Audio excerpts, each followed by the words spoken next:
আচ্ছা, আপনাদের যাদের পোষা প্রাণী আছে, আপনাদের কি কখনো মনে হয় ওরা আলাদা কিছু? ওরা মানুষ না বা ওরা হচ্ছে প্রাণী, অন্য প্রাণী এরকম ফিলিংস কি আপনাদের হয়? আমার কিন্তু কখনো হয় না। আমার কাছে কখনোই মনে হয় না ওরা আলাদা কিছু। আমার কাছে মনে হয় ওরা আমার পরিবারের সদস্য এবং ওরা না থাকলে আমার ঘরটা অপূর্ণ। আমি কখনো ওদেরকে আলাদা চোখে দেখি না বা আমার মধ্যে ওই ফিলিংসটাই কাজ করে না।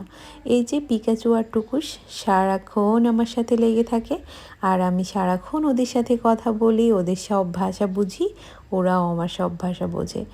মানুষ, পশু পাখি সব কিছু তো মরণশীল, কিন্তু আমি বা ওরা আমরা কখনো আলাদা থাকবো এটা আমি চিন্তাও করতে পারি না। জানি না সামনে কি হবে, আর আমার পিকাচু টুকুসের এই কিউট কিউট মুহূর্তগুলো কোনো দিন যেন হারিয়ে না যায়, তাই আপনাদের সাথে আমি সবগুলো ছবি শেয়ার করে রাখি। কারণ ফোনে থাকলে একসময় ডিলিট হয়ে যায়। কেমন লাগলো জানাবেন।